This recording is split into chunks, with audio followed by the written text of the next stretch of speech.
परम पिता परमात्मा की अपार कृपा से जयपुर में ये मूल ज्ञान का सत्संग होने जा रहा है। बहुत बड़े भाग होते हैं उन जीवों के जो इस मूल ज्ञान के सत्संग को अपने पूरे जीवन काल में एक बार भी सुन पाते हैं, और उससे भी बड़े भाग होते हैं उन जीवों के जो इस सत्संग को थोड़ा सा भी समझ पाते हैं, क्योंकि ये सत्संग समझना आम इंसान के बस की बात नहीं है। ये कोई वो सत्संग नहीं है कि राम जी की कथा सुना दी, शंकर जी की कथा सुना दी, कृष्ण जी की लीलाएं बता दी, तालियां बजवा दी, जयकारे लगवा लिए, चढ़ावा चढ़वा लिया, हो गया काम। ये वो सत्संग नहीं है। ये वो सत्संग नहीं है जिसमें कथा कहानियां चलती हैं। ये वो सत्संग है जिसमें हमें उस असीम ताकत, उस असीम पावर का, उस आत्म देव का जिक्र समझ में आता है। ये वो सत्संग है जहां पे हमें पता लगता है कि आत्मा नाम की भी कोई चीज है जो चींटी से लेके हाथी तक, हाथी से लेके वेल मछली तक, ये जीवाणु, विषाणु, कीटाणु, ये देवी देवता, भैया भवानी, पितर, जितना भी तुम्हें कुछ दिखाई दे रहा है, जो भी तुमने अपने जीवन में कुछ सुना है, उन सबको चला रही है। उन सबको चलाने वाली ताकत का क्या नाम है? आत्मा। तुम्हारे शरीर को सुबह से लेके शाम तक चला रही है, खिला रही है, पिला रही है, नहला रही है, धुला रही है। किसकी वजह से? आत्मा की वजह से। तो आज उसी आत्म ज्ञान का, उसी आत्मा के ज्ञान का आज यहां पे प्रचार होगा। तो सबसे पहले परमात्मा के नाम पे एक जयकारा लगाएंगे और फिर सत्संग शुरू करेंगे। बोलिए परमपिता परमात्मा की, सदगुरु बंदी छोड़ कबीर साहिब की, सभी संतों की, सभी भक्तों की, आज के आनंद की, सकल हंस को बंदगी, साहेब बंदगी, सतनाम। तो जैसा मैंने समझाया कि केवल एक आत्मा ही है जो हर शरीर को ताकत दे रही है, सब जीवों को इस दुनिया में जीवन दे रही है। अगर आत्मा ना हो तो यहां कुछ भी चलायमान नहीं रहेगा। तुम्हारे माता, तुम्हारे पिता, तुम्हारे भाई, बंधु, सखा, ये तुम्हें हिलते डुलते नजर आ रहे हैं ना, आत्मा की वजह से। खा रहे हैं, पी रहे हैं, बातें कर रहे हैं, आत्मा की वजह से। जिस दिन शरीर को आत्मा ने छोड़ दिया, उस दिन वो तुम्हारा जवाब तक नहीं देंगे। तुम रोते रह जाओगे, गिड़गिड़ाते रह जाओगे, पापा कुछ बोलो, मम्मी कुछ बोलो, ये आवाज ना निकलने वाली जो आज निकल रही है। किसकी वजह से? आत्मा की वजह से। इस दुनिया में जितने भी जीव तुम्हें दिख रहे हैं, ये सब आत्मा की ताकत से ही चल रहे हैं। इसलिए कबीर साहब ने अगर इस दुनिया में कोई ज्ञान दिया है जीवों को, तो कौन सा ज्ञान दिया है? आत्म ज्ञान। कह रहे जल में मीन प्यासी, मोह देखत आवे हासी, आत्म ज्ञान बिना नर भटके, कभी काबा कभी काशी। कहते हैं आत्मा के ज्ञान के बिना ये नर रूपी जीव ये गली गली में भटक रहा है, ये मंदिर मस्जिद गुरुद्वारों में भटक रहा है, ये तीर्थ स्थानों पे भटक रहा है, ये हर जगह भटक रहा है। इसको चैन नहीं मिल रहा। कभी एक दर पे जाता है, कभी दूसरे दर पे जाता है, ये दर दर का भिखारी बन गया है, केवल एक ज्ञान ना होने के कारण। और उसका क्या नाम है? आत्म ज्ञान। इस आत्मा का ज्ञान जब तक तुम्हें नहीं हुआ, तब तक किसी की खोज समाप्त नहीं हो सकती, किसी की दौड़ समाप्त नहीं हो सकती। कभी इधर भागोगे, कभी उधर भागोगे। तो साहिब यही समझा रहे हैं कि जब लग ना चीनोगे आत्म, तब लग ना मिली है परमात्म, आत्म चीने परमात्म चीने, संत कहावे सोए और यह भेद काया से न्यारा, बूझे बिरला कोई। ये जो भक्ति है ये काया से न्यारा, ये शरीरों से परे की भक्ति है। इसमें किसी प्रकार के देवी देवताओं के शरीर, किसी प्रकार के त्रिदेवों के शरीर, किसी प्रकार के पितरों के भूत प्रेतों के शरीर नहीं पूजे जाते। इस भक्ति में किसी भी देह की महिमा नहीं है। इस भक्ति में कोई राम जी के शरीर की महिमा नहीं, कोई कृष्ण जी के शरीर की महिमा नहीं, कोई राधा जी के शरीर की महिमा नहीं, कोई शंकर जी के शरीर की महिमा नहीं। किसी शरीर की महिमा नहीं है। यहां किसकी महिमा है? यहां केवल एक ही देव है, देवों का देव है। कौन है? देवों का देव महादेव आत्मदेव। ये आत्मदेव है। बिना इसके ना तो शंकर जी हिल डुल सकते हैं, बिना आत्मदेव के ना तो राम जी कृष्ण जी चल फिर सकते हैं। समझ लो, बिना आत्मा के कोई चल सकता है क्या? एक भी जीव नहीं चल सकता।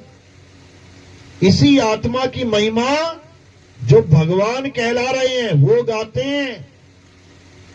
कृष्ण जी भगवान कहलाते हैं। गीता पढ़ के देखो क्या लिखा है।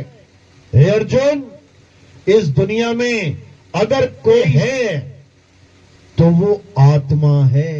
ये नहीं लिखा कि वो मैं हूं, ये नहीं लिखा कि वो भोले शंकर हैं। इस दुनिया में कोई सत्य है तो वो शिव है, ये नहीं बोला। क्या बोला? हे अर्जुन, इस दुनिया में अगर कोई सत्य है तो वो आत्मा है। क्यों? कारण क्या है? हे अर्जुन, इस आत्मा को ना तो कोई पैदा कर सकता है, इस आत्मा को ना तो कोई मार सकता है। ये आत्मा अजन्मा है, नित्य है, शाश्वत है, पुरातन है। ये आत्मा ही सत्य सनातन है। इस आत्मा का कोई आदि और अंत नहीं है। बाकी जिसकी भी तुम पूजा करते हो लगा लो हिसाब, आदि अंत है कि नहीं है। कृष्ण जी द्वापर युग में आए और द्वापर युग में ही चले गए, पैर में तीर लगा, शरीर का नाश हो गया, तो आदि और अंत है कि नहीं है। राम जी त्रेता में आए, त्रेता में ही चले गए, जल में समाधि ली, जल में शरीर छोड़ के चले गए। शरीर का क्या हुआ? जल में गल गया। लेकिन आत्मा वो है जिसे ना तो कोई शस्त्र काट सकता है, ना अग्नि जला सकती है, ना वायु सुखा सकती है, ना जल भिगो सकता है। इस आत्मा को जल गला नहीं सकता। ये आत्मा ऐसी ताकत है। लेकिन दुख के साथ ये कहना पड़ रहा है कि ये ज्ञान हमारे ग्रंथों में हजारों साल से है। ज्ञान तो ग्रंथों में पड़ा हुआ है, लेकिन ज्ञानी कोई नहीं मिल रहा है। ज्ञानियों का अकाल पड़ गया है। ज्ञान तो भरपूर है ग्रंथों में, लेकिन ग्रंथ पढ़ने के बाद भी कोई नहीं समझ पा रहा कि इस आत्मा को कैसे जाने। केवल लिखा हुआ पढ़ने से थोड़ी नहीं पता लग जाएगा। लिखा हुआ पढ़ने से अगर आत्मा, लिखा हुआ तुमने पढ़ लिया और तुम्हें ज्ञान हो जाए तो एक भी पत्थर की मूर्ति पूजी ना जाती। सारे गीता पढ़ते हैं, अरे जो गीता पढ़ रहे हैं वही पत्थर पूज रहे हैं। अगर गीता पढ़ने से ज्ञान हो जाता इनको, आत्मा का ज्ञान हो जाता, तो कोई पत्थर पूजता ही नहीं। पत्थर और आत्मा का कोई मेल है कि पत्थर और आत्मा का कोई मेल है? समझो बात को। पत्थर वो है जो हिल डुल भी नहीं सकता। आज छत पे एक पत्थर रख दो, 10 साल बाद जाओगे ना, वहीं पड़ा मिलेगा, 1 इंच भी नहीं हिलेगा अपनी मर्जी से। और आत्मा ये सारे संसार को हिला रही है, डुला रही है, चला रही है। समझो, फर्क जानो इसको। तुमने उसको भगवान मान लिया जो 1 इंच नहीं हिल सकता। हिलना तो छोड़ो, जिसके मुंह में लड्डू लगा लो वो लड्डू ना खा सकता। तुम लड्डू लगा के गए, इतने में कोई बर्फी वाला आ गया, बर्फी लगा के चला गया, और कोई आ गया पिस्ता वाला, पिस्ता लगा के चला गया। वो मुंह पे ही जमता जाएगा, ये गोला बन जाएगा। उसके बाद कौन खाएगा? कोई कुत्ता आएगा गली से, देखेगा कोई नहीं है, जाके मुंह से निवाला छीन के ले जाएगा। तुम ऐसे भगवान की पूजा करने लग गए। क्यों करने लग गए?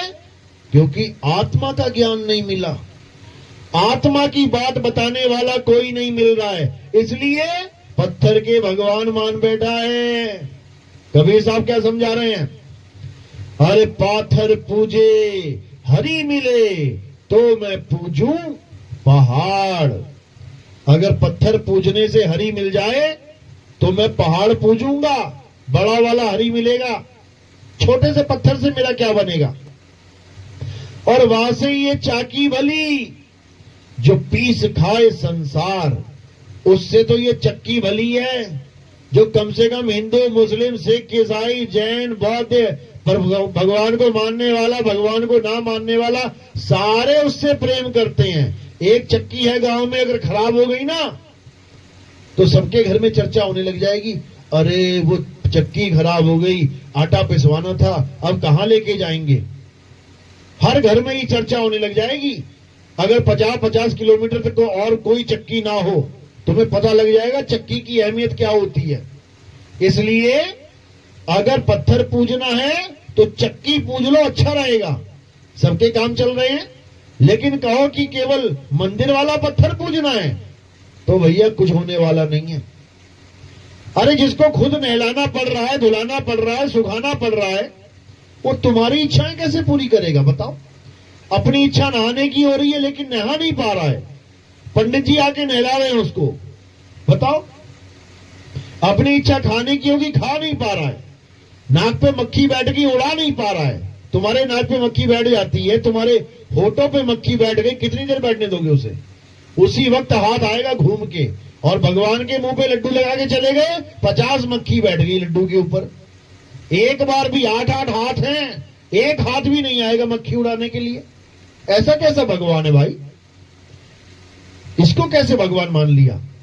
ये पत्थर हैं, ये तुम्हारी आस्था का दुरुपयोग किया जा रहा है। तुम्हें भगवान से प्यार था, पत्थर से नहीं। तुम्हें राम से प्यार था, श्याम से प्यार था, हनुमान से प्यार था, शंकर जी से प्यार था, पत्थर से नहीं। तुम्हें पत्थर बनवा के पुजवा दिए गए, जबकि ये कौन है? कौन है राम?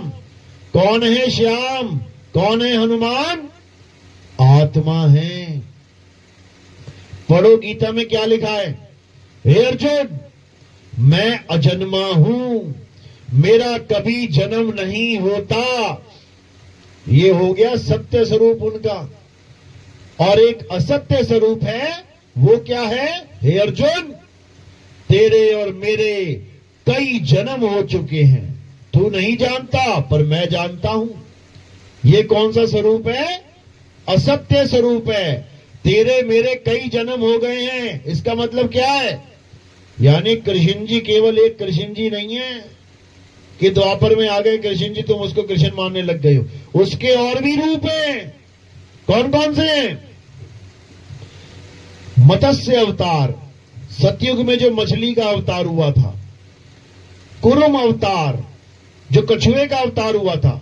कछुए की पीठ के ऊपर पूरा पहाड़ रखा गया और देवी देवता एक तरफ और राक्षस एक तरफ। क्या किया था? समुद्र मंथन। किसकी पीठ पे रखा था पत्थर? वो पहाड़ कृष्ण जी की, विष्णु जी की पीठ पे था वो। उस वक्त वो कछुए के अवतार में। तो कह दो विष्णु जी कछुआ हैं, कह दो विष्णु जी मछली हैं, कोई ना कहेगा। विष्णु जी आदमी हैं, सब कहेंगे। 2 हाथ 2 पैर वाले, एक सर वाले हैं, ये सब कह देंगे कृष्ण जी। कोई कहे कृष्ण जी मछली है, मछली ना मानेगा, कछुआ ना मानेगा। वरा अवतार, जंगली सुअर का अवतार लिया, दोनों दांत उसके ऊपर पृथ्वी रख के लेके आए। उनको जंगली सुअर कोई ना कहेगा। सब क्या बोलेंगे?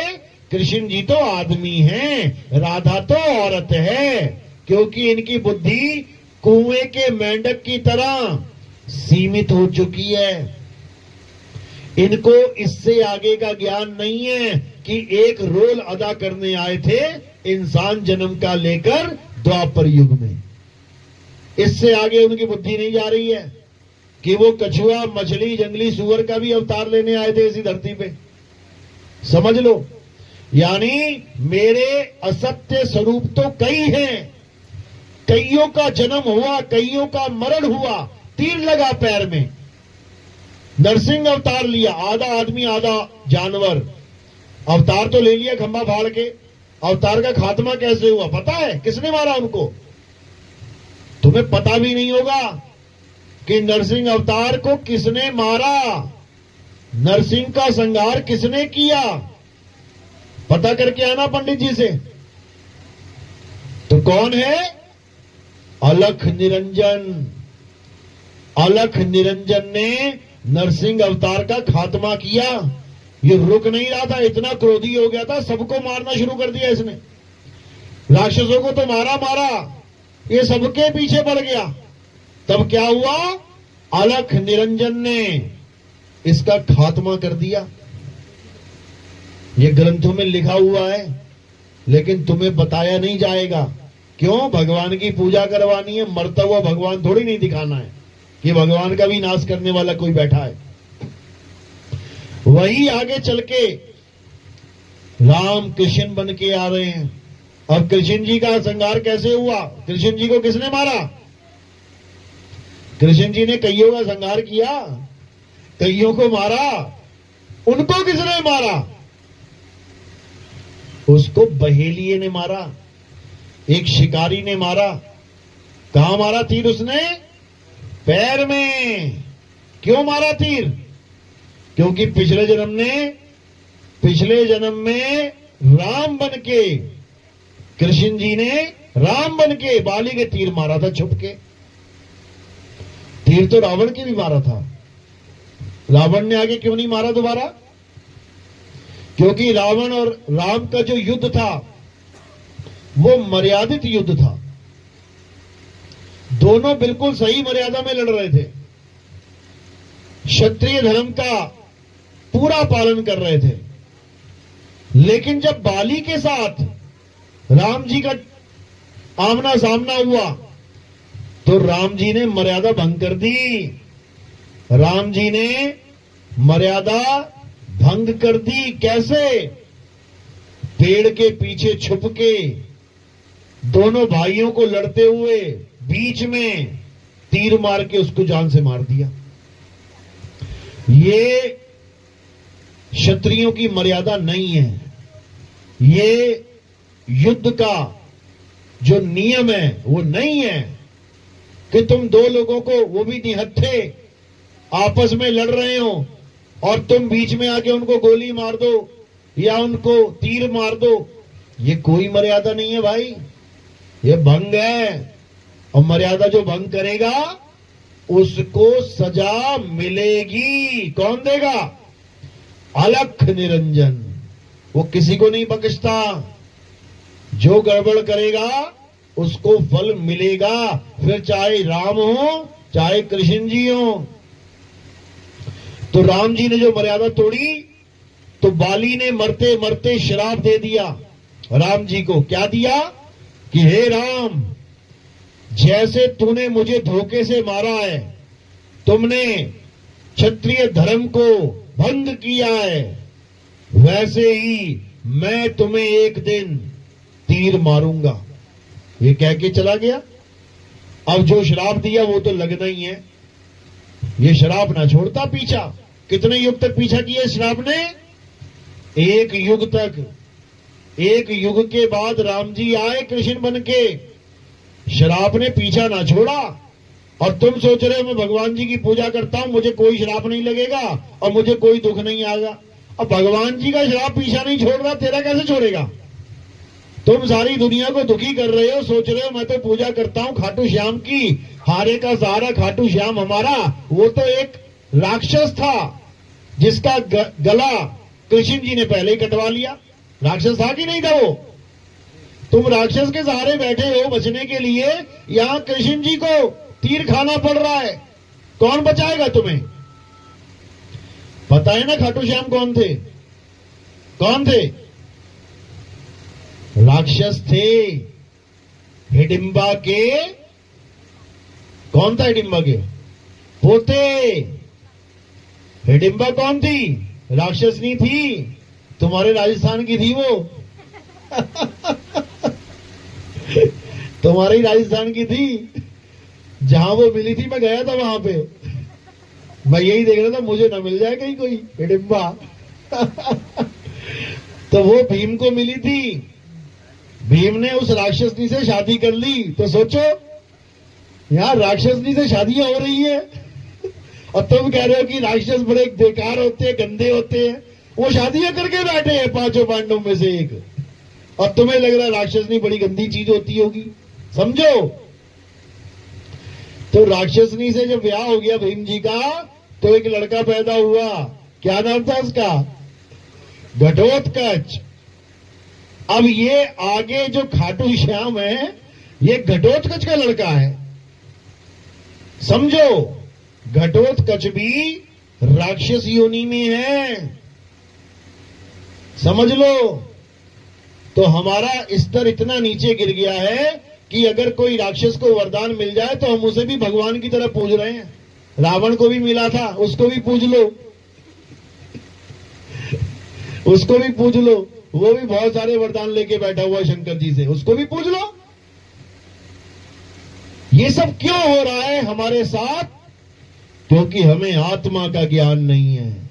अगर हमें आत्मा का ज्ञान हो जाए तो राक्षस तो छोड़ो, हम देवता ना पूजें। अगर हमें आत्मा का ज्ञान हो जाए तो, और नहीं हो जाए तो राक्षस छोड़ो, यहां कुतिया के मंदिर बना रखे हैं, कुतिया माता की जय, कुतिया पूज रहे हैं लोग, केवल आत्मा का ज्ञान ना होने के कारण। यही अज्ञान है। इसीलिए हमारे धर्म का इतना उपहास किया जाता है, इतनी खिल्ली उड़ाई जाती है, तुम सोच नहीं सकते। भारत देश में रहकर सबसे जल्दी कौन सा धर्म घट रहा है पता है तुम्हें? कौन सा धर्म कन्वर्ट हो रहा है, सबसे ज्यादा लोगों को टारगेट किया जा रहा है पता है तुम्हें? हिंदुओं को। क्यों?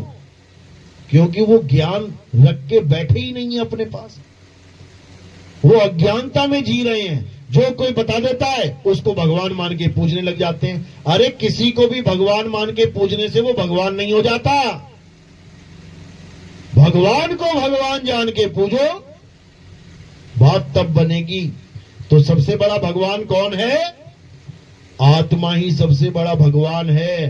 बिना आत्मा के राम नहीं चल सकते, बिना आत्मा के कृष्ण नहीं चल सकते, बिना आत्मा के हनुमान नहीं उड़ सकते, बिना आत्मा के इस पूरे संसार में कोई जीव नहीं चल सकता। वो है सबसे बड़ा भगवान। उस आत्मा का तो ज्ञान नहीं है, उठा के जिसको मन आता है उसको पूजने लग जाते हो। सबसे बड़ी दिक्कत ये है। इसीलिए बार बार नाना प्रकार की योनियों में भ्रमण करना पड़ रहा है। कभी कुत्ता बनके, कभी हाथी बनके, कभी घोड़ा बनके, कभी सांप बिच्छू बनके इस दुनिया में आ जाते हो मरने के लिए। आना ही पड़ेगा। अरे भगवान नहीं बच रहे हैं यहां पे, बार बार जन्म लेके आ रहे हैं, अलग अलग रूपों में आ रहे हैं, तुम्हें भी आना पड़ेगा। लेकिन एक मौका है, अगर इस जन्म मरण के चक्कर को खत्म करना है तो, और वो मौका कौन सा है? इंसान जन्म। इंसान जन्म ही वो मौका है जहां पर तुम अपनी जीवात्मा का कल्याण कर सकते हो। दोबारा तुम्हें इस संसार में कभी आना नहीं पड़ेगा। क्या करोगे यहां आके? क्या करोगे? बड़ा मजा आ रहा है इस दुनिया में। बैठे बैठे भूकंप आ जाता है, वो सोते सोते मर जाते हैं लोग। रात में सोते सोते सुनामी आ गई, सुबह लाशें बिछी हुई हैं, तैर रही हैं पानी में। बैठे बैठे आसमान से गोले गिर रहे हैं, आग के, बिजली गिर रही है, बैठे बैठे बादल फट जाता है, पूरा गांव बह जाता है। बड़ा मजा आ रहा है यहां पे, बड़ी अच्छी जगह आ गए हो। स्विट्जरलैंड गए, ये मजे करने आए हो। यहां पल पल मौत खड़ी है। वो देखो कश्मीर में गए थे लोग घूमने, पार्टियां मनाने, क्या हुआ? लाशें आ रही है घर को, रो रहे हैं लोग। क्यों? क्योंकि यहां पल का भरोसा नहीं है, पल का भरोसा नहीं है। इल्जाम किसी मुसलमान पे नहीं दे सकते कि मुसलमान ने मार दिया। अरे तुम्हारा भगवान है, भगवान बचा क्यों नहीं पाया? फिर तो मुसलमान भगवान से भी बड़ा हो गया। तुम पूजा कर रहे हो भगवानों की, दिन रात तुम अगरबत्ती धूप लगा रहे हो, तुम मंदिर में मंदिर बना रहे हो, और मुसलमानों की गोलियों से तुम बचा ना पाए भगवान अगर तुम्हें, तो क्या फायदा ऐसे भगवान को पूजने का? भगवान को क्यों पूछते हैं? हे भगवान मेरी और मेरे परिवार की रक्षा करना। कर ली क्या? कर ली रक्षा? अरे वो तो कश्मीर था, चलो मान लिया मुसलमानों का मेन क्षेत्र है। तुम कुंभ में आ जाओ, कुंभ में तो तुमने मुसलमान की एंट्री भी बंद कर दी थी, एक भी मुसलमान नहीं था वहां पे। तो क्या बच गए? बच गए क्या? भगवान की नगरी में घुस गए, काल भगवान ने मारा तुम्हें। क्योंकि ये दुनिया ही काल की है, यहां एक पल का भरोसा नहीं है कि यहां बाहर और अंदर कब क्या हो जाए। समझो बात को। इसीलिए कबीर साहब कह रहे हैं, रहना नहीं देश बेगाना है। ये हमारे परमात्मा का देश नहीं है। अगर तुम अपना मकान भी बनाते हो ना, इतनी सेफ्टी सिक्योरिटी से बनाते हो कि मेरे बच्चे को कोई तकलीफ ना हो जाए। अगर बिजली के सॉकेट भी लेके आ रहे हो तो देख रहे हो ISI मार्का, हां इससे करंट नहीं लगेगा। तुम इतनी केयर कर रहे हो अपने बच्चों की, और ये दुनिया कैसी बना दी परमात्मा ने, जहां पे पल का भरोसा नहीं कब तुम्हारे साथ क्या हो जाए। इस चीज को दिमाग से निकाल दो कि ये परमात्मा ने दुनिया बनाई है। अगर ये तुम्हारे दिमाग में फिट हो गई ना ये बात कि परमात्मा ने दुनिया बनाई है, तो ये दुनिया कभी छोड़ नहीं पाओगे तुम, क्योंकि तुम्हारे पिता की दुनिया है। ये तुम्हारा अपना मकान हो गया, फिर तो अपने मकान को छोड़ के कहां जाओगे? धक्के खाने पड़ेंगे। इसलिए कबीर साहब कह रहे हैं कि साधो निरंजन जाल पसारा। ये निरंजन का जाल है। कौन सा निरंजन का? अलख निरंजन। अभी तुम्हें नहीं पता अलख निरंजन कौन है, केवल नाम ही सुना है तुमने, अलख निरंजन। और साथ में क्या जोड़ दिया? सब दुख भंजन। अच्छा जी, बहुत बढ़िया। देखो तो सही, पूरी शातिर चाल के साथ आता है ये, अलख निरंजन सब दुख भंजन। वाह भाई वाह। और दुख दे कौन रहा है ये भी बता दो। फिर क्यों गवा रहे हैं? मारने वाला है भगवान, बचाने वाला है भगवान।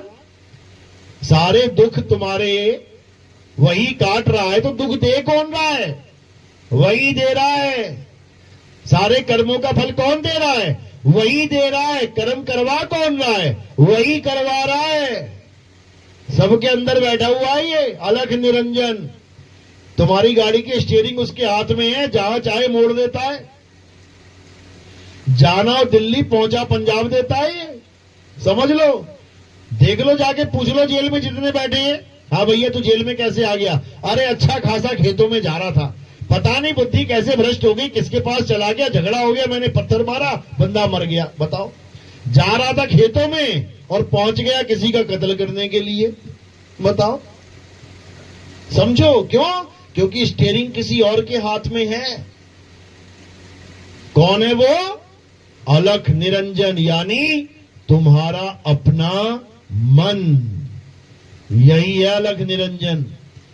जहां तुम कहीं रहे हो, बीच में मन में कुछ हुआ, अरे क्या बात है, चले देखे जरा। जा कहीं और रहे हो, पहुंचा कहीं और देता है। उसके बाद जूते पड़ेंगे अलग, गालियां खाएगा अलग, जेल जाएगा अलग। समझ लो, इतना शातिर है ये मन कि भगवान को भी भगत से श्राप दिलवा देता है। जो सारी उम्र श्रीमन नारायण नारायण कर रहा था, कौन था वो? कौन था? नारद मुनि। सारी उम्र नारायण नारायण करता रहा। उसके बाद क्या हुआ? अपने भगवान को श्राप दे दिया।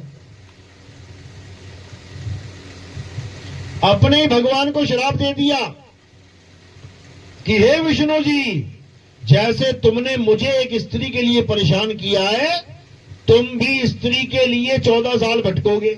बताओ, इतना शातिर है ये। और जैसे ही श्राप दिया वैसे ही एकदम खलबली मच गई। प्रभु प्रभु, ये मेरे मुंह से कैसे निकल गया? ये अनहोनी कैसे हो गई प्रभु? समझ लो क्या से क्या करवा देता है ये। क्योंकि श्राप नारद ने नहीं, उसके मन ने दिया था। नारद तो भगत था बेचारा, लेकिन बुद्धि भ्रष्ट कर देता है ये मन, और भगवान को भगत से ही श्राप दिलवा देता है। क्या करोगे बताओ? इसलिए अब क्या करना है? अब इस मन की चाल को समझना है। बहुत खेल लिया इसने तुम्हारे साथ। अब इस कली काल का खात्मा करने का समय आ गया है।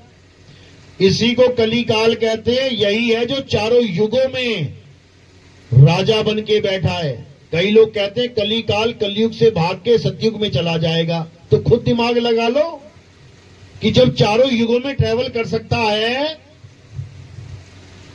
तो वो कितना शातिर होगा, कितना पावरफुल होगा। वही है अलख निरंजन। कली काल कह दो, अलख निरंजन कह लो, दज्जाल कह लो, जो मर्जी कह लो, उसी के नाम है सारे। मन कह लो, ब्रह्म कह लो, उसी के नाम है सारे। निराकार कह लो, उसी के नाम है सारे। तो अब क्या करना है? अब इस मन का खात्मा करना है।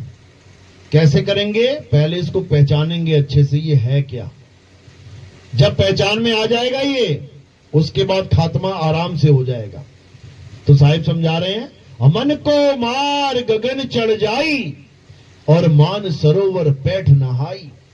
यानी जो सबसे बड़ा दुश्मन है, जिसने तुम्हें 84 में भरमा रखा है, जो तुमसे सारे उल्टे काम करवा के तुम्हें ही सजा देने के लिए बैठा हुआ है, अब उसको समझना है अच्छे से और उसके जाल से निकल जाना है। जब तक उसके जाल से नहीं निकले तब तक समझो कि 84 में भटकना ही पड़ेगा। तो कबीर साहब समझा रहे हैं, बड़े बड़े देवी देवताओं को नहीं छोड़ा इस मन ने, तुम्हें कहां से छोड़ेगा। तो कैसे बचना है? संतों की शरण में जाके बचना है। संत तुम्हें समझाएंगे कि इससे बचना कैसे है। फंस तो तुम गए इसके चक्रव्यूह में, लेकिन निकलने का रास्ता केवल संत जानते हैं और कोई नहीं जानता। कोई देवी देवता नहीं निकल पाए इसके जाल से। तुम्हें क्या बताएंगे वो निकलने का रास्ता? केवल कबीर साहब समझाते हैं आके कि इस निरंजन ने ऐसा जाल बुन दिया है कि बड़े बड़े धराशायी हो गए। लेकिन अगर मालिक की कृपा हो जाए, संतों की शरण मिल जाए, तो तुम बड़े आराम से इसके जाल से निकल जाओगे, बड़े आराम से निकल जाओगे। कैसे? जैसे अभिमन्यु चक्रव्यूह में घुस तो गया, लेकिन उसको तोड़ नहीं पाया, निकल नहीं पाया बाहर। क्यों नहीं निकल पाया? क्योंकि घुसने का तो ज्ञान उसने प्राप्त कर लिया था, लेकिन निकलने का ज्ञान जब उसके पिता बताने लगे तो उसकी मां को नींद आ गई। यही बताया जाता है ना कि गर्भ में थे अभिमन्यु और अर्जुन अपनी बीवी को, अपनी पत्नी को चक्रव्यूह में घुसने और निकलने का ज्ञान समझाने लगा। आधा ज्ञान तो सुन लिया और आधे में उसकी बीवी को नींद आ गई। तो अभिमन्यु भी अर्ध ज्ञानी रह गया, आधा ज्ञानी आधा अज्ञानी। अब घुसने को तो घुस गया वो, क्यों? ज्ञान सुन रखा था, लेकिन निकलने का रास्ता नहीं पता था। सब कुछ आता था उसको, तीर कमान भी आएंगे कहां भाई, मुझे तो नहीं पता, किसी और से पूछ लेते हैं। तुम सारी दुनिया में पूछ लो कि मरने के बाद कहां जाना है, क्या बोलेगा ज्यादा से ज्यादा बंदा? अरे गोलोक में चलेंगे, अरे शिवलोक में चलेंगे, अरे ब्रह्मलोक में चलेंगे, सतलोक में चलेंगे। बस तुम इनसे इतना पूछ लेना कौन सी दिशा में है ये जिसका नाम ले रहे हो तुम, स्वर्ग का, महास्वर्ग का, ये पूरब दिशा में है कि पश्चिम दिशा में, उत्तर दिशा में कि दक्षिण दिशा में, ये आसमान में है कि पाताल में है? कहां ये? देखो कैसे मुंह छुपाते फिरते हैं। इनको कुछ नहीं पता कि जाना कहां है। कई लोग कहते हैं हम तो गोलोक में जाएंगे, कृष्ण जी के पुजारी। उनको पूछो ना कहां जाओगे, ऐसा तोते की तरह रटा रखा है कि गोलोक में ही जाना है। वहां जाके क्या होगा? वो परम धाम है, वहां आनंद ही आनंद है, आराम ही आराम है। अच्छा जी, सुदामा भी गया था गोलोक में आराम लेने, आनंद लेने। क्या हुआ वहां पे? राधा ने शराब दे दिया, राक्षस बन के आना पड़ गया, शंख चूड़ राक्षस बन के जन्म लेना पड़ गया। गोलोक में जाने का मजा है, तुम भी चले जाओ। कृष्ण जी के परम मित्र को नहीं छोड़ा राधा ने, शराब देके राक्षस बना दिया। तुम क्या मामा के लड़के लगते हो कृष्ण जी के? इतना बुरा हाल है। हर लोक में कहीं भी चले जाओ लग जाएगा पता, क्योंकि सारे लोक माया के लोक हैं। ये माया प्रधान लोक हैं, यहां माया का खेल चलता है। कबीर साहब ने अपनी बाणी में समझा रखा है, लेकिन समझ में नहीं आ रहा किसी को। अरे काया भेद किया निर्वारा, ये सब रचना पिंड मंझारा, माया अवगति जाल पसारा, सो कारीगर भारा है। आदि माया कीनी चतुराई, झूठी बाजी पिंड दिखाई, अवगति रचना रची अंडमाही, और वाका प्रतिबिंब डाला है। ये गोलोक, शिवलोक, ब्रह्मलोक, फलाना लोक, ढिकाना लोक, ये सब माया का खेल है। ऐसा नाच नचाएगी तुम्हारी हालत खराब हो जाएगी। इसलिए अब ना कहीं आना, ना कहीं जाना, रूप में रूप समाना, आपे में आप समाना। बस इतना सा काम है। अपने स्वरूप में सिद्ध हो जाओ, अपने स्वरूप में स्थिर हो जाओ, माया का खेल ही खत्म हो जाएगा। जिस माया से तुम बचना चाहते हो ना, तुम उसी की पूजा में लगे हुए हो, इसलिए बच नहीं सकता कोई भी। तो क्या करना है? माया से परे उस आत्म देव को जानना है, जहां माया की दाल गलने वाली नहीं है, उसको जानना है। तो कबीर साहब क्या कह रहे हैं? जब लग ना चीनोगे आत्म, तब लग ना मिली है परमात्म। आत्म चीने तो परमात्म चीने, और संत कहावे सोए, यह भेद काया से न्यारा। काया का खेल नहीं है यहां पे कि तुम गोलोक में भी कृष्ण जी और सुदामा जी बन के बैठे हो। वहां पे यहीं रह जाएगा तुम्हारा शरीर, ये सारा शरीर यहीं जल जाएगा, फूक जाएगा। शरीरों का खेल नहीं है ये। तो कह रहे हैं यह खेल शरीरों से परे का है, आत्मदेव का खेल है ये आत्मा का खेल है। यहां काया नाम की कोई चीज नहीं है, काया खेल खत्म।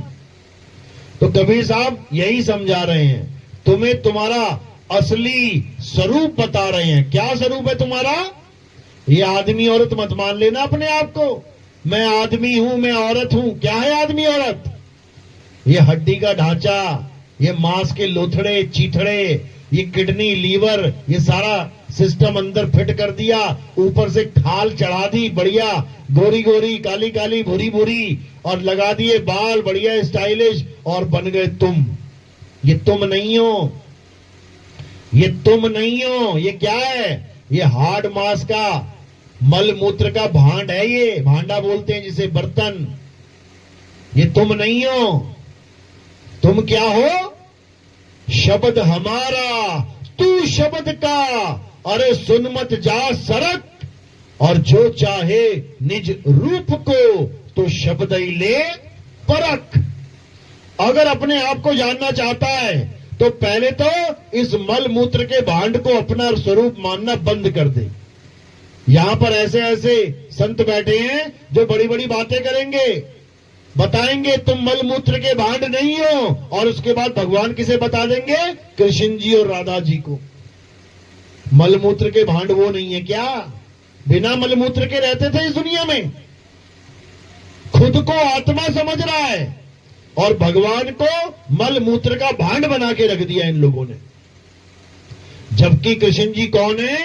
वो अपना स्वरूप स्वयं समझाते हैं। हे अर्जुन, मुझे ये शरीर मत मान लेना, शरीर तो हमारे कपड़े हैं। ये शरीर रूपी कपड़े एक दिन जर्जर अवस्था में आके फट जाएंगे, खत्म हो जाएंगे। इनके खत्म होने पर भी हम तुम खत्म नहीं होंगे। तो बता दो, कैसे तुम कृष्ण जी को आदमी और राधा को औरत मान रहे हो? ये शरीरों से परे आत्मा है, और तुम भी शरीरों से परे आत्मा हो। अपने स्वरूप को जानो। क्या स्वरूप है तुम्हारा? तुम शब्द स्वरूपी हो। अरे हम हैं शब्द, शब्द हम माही, हमसे भिन्न और कछु नाही। शब्द न भिन से देही, कहे कबीर हम शब्द सनेही। कहते गलती से मुझे शरीर मत मान लेना तुम लोग। कबीर साहब समझा रहे हैं कि भले मेरा शरीर दिखाई दे रहा है, लेकिन मैं शरीर नहीं हूं। ये तो तुम्हारे उद्धार के लिए मैंने धारण कर लिया है। जैसे कोई युद्ध होने वाला हो तो राजा क्या धारण कर लेता है? कवच धारण कर लेता है, अस्त्र शस्त्र धारण कर लेता है। अब इसका मतलब राजा अस्त्र शस्त्र कवच थोड़ी नहीं हो गया। वो तो उसने धारण किए, आज धारण किए, कल को उतार देगा। तो जब वो उतार देगा तब उसका स्वरूप क्या है वो जानना है। ये तेज पुंज की देही का नाम ले लेके कबीर पंथी क्या कहते हैं कि कबीर साहब कौन है? वो तेज पुंज की देही है। अरे देही तो उन्होंने धारण की है तेरे लिए। अगर वो देही धारण ना करते तेरे लिए तो उनका क्या स्वरूप होता? शब्द स्वरूप। वो शब्द गुरु हैं। गुरु ग्रंथ साहब में वाणी आती है, शब्द गुरु सुरत धुन चेला। ये परमात्मा का स्वरूप बता रहे हैं बाबा नानक कि परमात्मा क्या है? वो शब्द स्वरूप है। लेकिन कौन सा शब्द? हिंदी का शब्द, उर्दू का शब्द, पंजाबी का शब्द, अरबी का शब्द, कौन सी भाषा का शब्द? किसी भाषा का शब्द नहीं है। वो शब्द स्वरूप एक अखंड धुन, एक अखंड नाद है, जो सबके सब जीवों को ताकत दे रही है। सब जीव जीवित हैं उसकी वजह से। अगर वो ना हो तो कुछ नहीं होगा यहां पे। तो वही शब्द झनकार परम पिता परमात्मा का स्वरूप है। गरीबदास जी कह रहे हैं वाणी में, कोई है रे परले पार का, जो भेद कहे झनकार का। ये मंत्र फंतर का भेद देने नहीं आते कबीर साहब कि ये मंत्र जप ले, वो मंत्र जप ले, ओम कलियम हरियम परियम जप ले। ये सब नहीं चाहिए। क्या चाहिए? शब्द झनकार का भेद चाहिए, क्योंकि शब्द झनकार ही परमात्मा का स्वरूप है और वही तुम्हारा भी स्वरूप है। बस तुम अपने आप को भूल बैठे हो। साहिब समझा रहे हैं, अरे सत्य स्वरूपी नाम साहिब का, सो निज नाम हमारा। मुझ में और उसमें कोई फर्क नहीं है, बस वो जानकार है और मैं अज्ञान अवस्था में बैठा हूं। उसको याद है, मैं भूला बैठा हूं। इससे ज्यादा फर्क कुछ नहीं है, कुछ भी नहीं। और जब ये फर्क खत्म हो जाए, ये अंतर खत्म हो जाए, तो ही मोही और मोही तो ही अंतर कैसा? फिर कोई अंतर नहीं है। लेकिन ये अंतर कौन खत्म करेगा? ये सतगुरु खत्म करेगा। अरे आत्मा परमात्मा एक को करे, अंतर की दुविधा अंतर मरे। ये परमात्मा और आत्मा का अंतर खत्म करने के लिए ही सतगुरु आता है, और वही तुम्हें तुम्हारा निज नाम देता है, तुम्हें तुम्हारा सत्य स्वरूप समझाता है। और जब तुम सत्य स्वरूप को जान लेते हो, तब तुम में और उसमें कोई अंतर नहीं रह जाता। समझ लो। तो सत्य स्वरूप को जानने का एक ही रास्ता है, और वो क्या है? विहंगम चाल। ऐसी भक्ति मिल जाए जिसको विहंगम चाल की भक्ति कहते हैं। तो साहिब समझा रहे हैं कि चींटी की चाल, मकड़ी की चाल, मछली की चाल वाली भक्ति से तुम्हारा कल्याण नहीं होने वाला। कैसे होगा? शब्द विहंगम चाल हमारी, और कहे कबीर सतगुरदई तारी, खुले कपाट शब्द झनकारी, और पिंड अंड के पार सो देश हमारा है, कर नैनो दीदार महल में प्यारा है। समझा रहे हैं क्या करना है? शब्द विहंगम चाल हमारी। ऐसा गुरु मिल जाए जो तुम्हें विहंगम चाल का भेद समझा दे। ये मंत्र जंतर देने वाले गुरु गुरु नहीं होते, ये जपी हैं, जपी। जो तुम्हें मंत्र जपवाए वो है जपी। जो तुमसे भक्ति यानी तपस्या करवाए वो है तपी। जो तुम्हारा घर बार छुड़वा के जंगल भिजवा दे वो है सन्यासी। तो इन जपी तपी सन्यासी से सावधान रहना है। जो तुम्हें कहे कि तुम्हें राम चाहिए तो राम राम जप लो, तुम्हें श्याम चाहिए तो श्याम श्याम जप लो, तुम्हें हनुमान चाहिए हनुमान हनुमान जप लो। समझ लो, जपी है वो, जपी। वो सतगुरु नहीं है। जपी तुम्हें नाम जपवाता है, और सतगुरु तुमसे तुम्हारे ये नाम छुड़वाता है। छुड़वाता है सतगुरु। यानी तो हिंदू है, राम राम जप रहा है, छोड़ दे। तू मुसलमान है, अल्लाह अल्लाह कर रहा है, छोड़ दे। तू सिख है, वाहिगुरु वाहिगुरु कर रहा है, छोड़ दे। और तू ईसाई है, गॉड गॉड के पीछे लगा हुआ है, छोड़ दे। तो करूं क्या? अपनी आत्मा को जान। जिस आत्मा की वजह से तेरे मुंह से जय श्री राम, अल्लाह अकबर, सत श्री अकाल, हालेलुया, यहोवा यहोवा निकल रहा है। किसकी वजह से? आत्मा की वजह से। आत्मा की वजह से तेरे मुंह से हिंदी, पंजाबी, उर्दू, फारसी, अरबी, बंगाली, गुजराती, राजस्थानी, कितनी भाषाएं निकल रही हैं आत्मा की वजह से। तो आत्मा को तो जान नहीं पा रहा है, और आत्मा से निकलने वाली ये सारी आवाजों को पकड़ के बैठ गया, ये सारे मंत्रों को जंत्रों को पकड़ के बैठ गया। सोच रहा है राम राम करने से राम मिल जाएगा। अगर राम राम करने से राम मिल जाएगा तो पैसा पैसा जपने से पैसा भी मिल जाएगा। क्यों काम पे जा रहा है सुबह उठ के?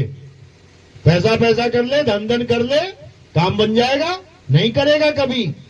यहां पे बुद्धि बहुत तेज चलेगी। अरे नहीं भैया, पैसा पैसा जपने से पैसा नहीं मिलता, दिहाड़ी करनी पड़ेगी जाके, तब शाम को रोटी मिलेगी हमें और बच्चों को, तब बुद्धि चल पड़ेगी। लेकिन जब इन जपियों के पास जाओगे तब काल भगवान क्या करता है? तुम्हारी बुद्धि के ताले लगा देता है। सोचने समझने की शक्ति खत्म कर देता है। फिर तुम्हें लगेगा हाँ, राम को पाना है तो राम राम ही उसका एकमात्र साधन है, जपना। बिल्कुल नहीं। कबीर साहब क्या कह रहे हैं? मोको कहां ढूंढे रे बंदे, मैं तो तेरे पास में, ना मंदिर में, ना मस्जिद में, ना काबे कैलाश में, ना मैं जप में, ना मैं तप में, ना एकांत निवास में। बताओ और क्या बोले वो? अब क्या तुम्हारे मंत्र बोल बोल के मना करें कि ओम कलियम हरियम शरियम नहीं जपना, राम राम नहीं जपना, वाहेगुरु वाहेगुरु नहीं जपना। अब ये लिखे क्या बाणी में? तब तुम्हारे दिमाग में घुसेगी कि कुछ नहीं जपना है। उन्होंने एक ही लाइन में खत्म कर दिया सारा खेल। नाम है जप में। अब कोई भी जप हो, किसी भी भाषा का जप हो, किसी भी प्रकार का जप हो, नहीं करना है।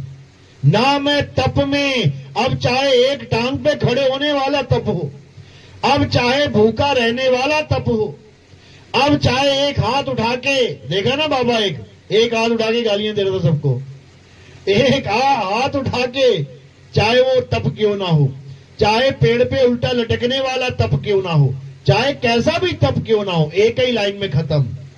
नाम है जप में, नाम है तप में, और ना एकांत निवास में। कि तुम कहो जी मैं घर बार छोड़ के जंगल में चला जाऊं तब परमात्मा मिलेगा। वो हिमालय में बैठे हैं बेचारे घर बार छोड़ के, कोई परमात्मा नहीं मिलने वाला किसी को। वहीं मर जाएंगे, खप जाएंगे, लाशें वहीं बर्फ में पड़े रह जाएंगी। क्योंकि परमात्मा किसी हिमालय पे नहीं बैठा जाके, परमात्मा किसी मंदिर मस्जिद में नहीं बैठा जाके। परमात्मा कहां है? मुंह को कहां ढूंढे रे बंदे, मैं तो तेरे पास में। वो बिल्कुल पास में है, लेकिन किसी को उसका ज्ञान नहीं है, इसलिए बेचारे धक्के खा रहे हैं जहान में। तो क्या करना है अब पत्थर पूजा छोड़ के, मंत्र जंतर तंत्र छोड़ के, हवन यज्ञ ये जितना भी पूजा व्रत सब छोड़ के, ये तीर्थ मूर्त सब छोड़ के क्या करना है?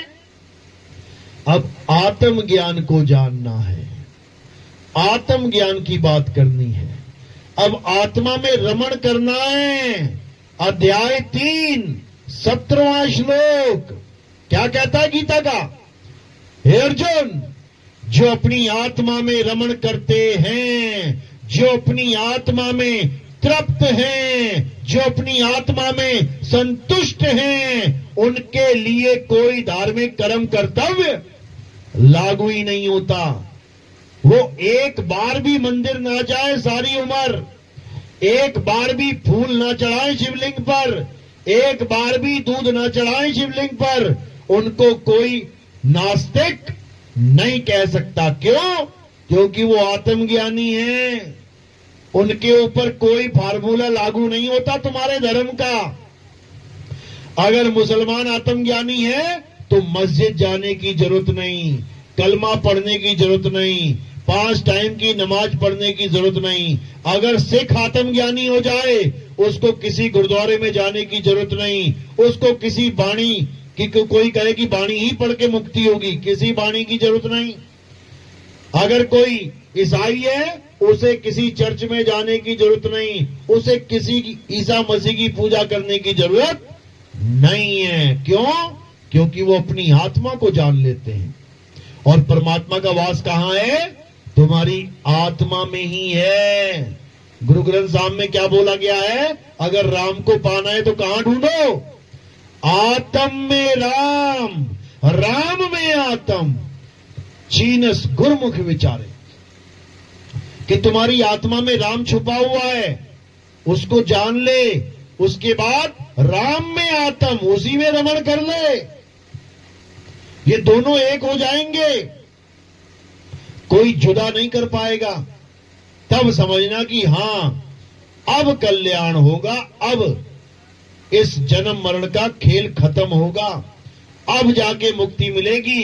अब किसी मां के गर्भ में उल्टा लटकने की जरूरत नहीं पड़ेगी, नहीं पड़ेगी। समझ लो। चलो, तो आज का सत्संग यही समाप्त करते हैं।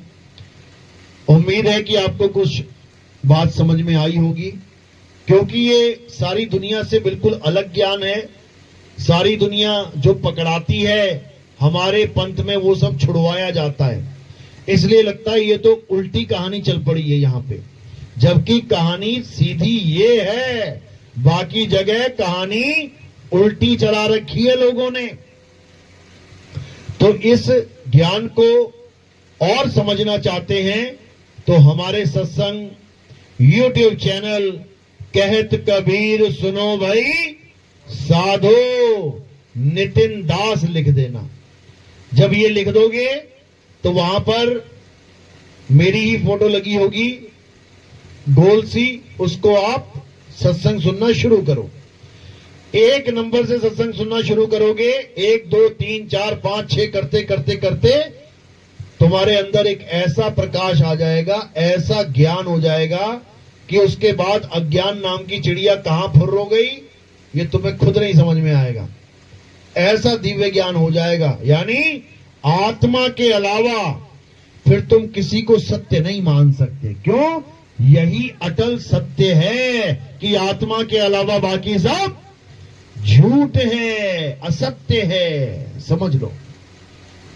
या फिर आप सीधे टाइप करेंगे नितिन दास के सत्संग, तो आपको अलग अलग चैनल्स के, क्योंकि हमारे नाम पे कम से कम 200-250 चैनल बने पड़े हैं, अलग अलग चैनल पे आपको अलग अलग वीडियोस दिखेंगी, सत्संग दिखेंगे, सब अपने ही हैं।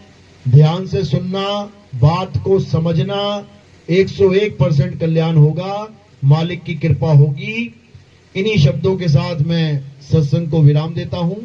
बोलिए परमपिता परमात्मा की, सदगुरु बंदी छोड़ कबीर साहिब की, सभी संतों की, सभी भक्तों की, आज के आनंद की, सकल हंस को बंदगी, साहेब बंदगी सतनाम।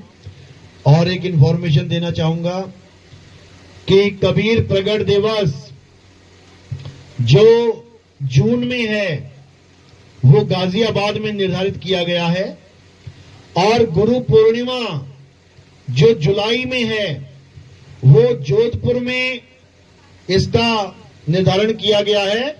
जो भी भगत कबीर प्रगट दिवस में या गुरु पूर्णिमा में आना चाहते हैं जोधपुर, वो अभी से अपना जो टिकट बुकिंग है वो करवा लें, ताकि बाद में दिक्कत होती है।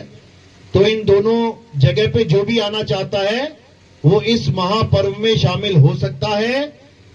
वो इन दोनों ही जो महापर्व है हमारे पंथ में चलते हैं, गुरु शिष्य की प्रणाली में चलते हैं, उसमें सम्मिलित हो सकता है। और उसी में नाम दीक्षा का भी आयोजन किया गया है।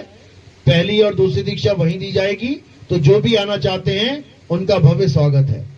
बोलिए परमपिता परमात्मा की सदा ही जय हो। सतनाम साहिब बंदगी की, किसी कैलेंडर की, किसी ऐसी जड़ वस्तु की जो हिले न डुले, खाए न पिए, बोले न डोले, उसकी पूजा नहीं होती, उसकी आरती नहीं होती। हमारे यहां किसकी आरती होती है?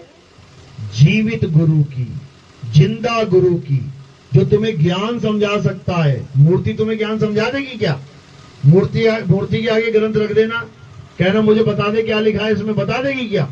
वो जड़ है, जड़ है। जड़ की पूजा करोगे तो जड़ बुद्धि हो जाओगे, चेतन की पूजा करोगे तो चेतन हो जाओगे, समझ लो।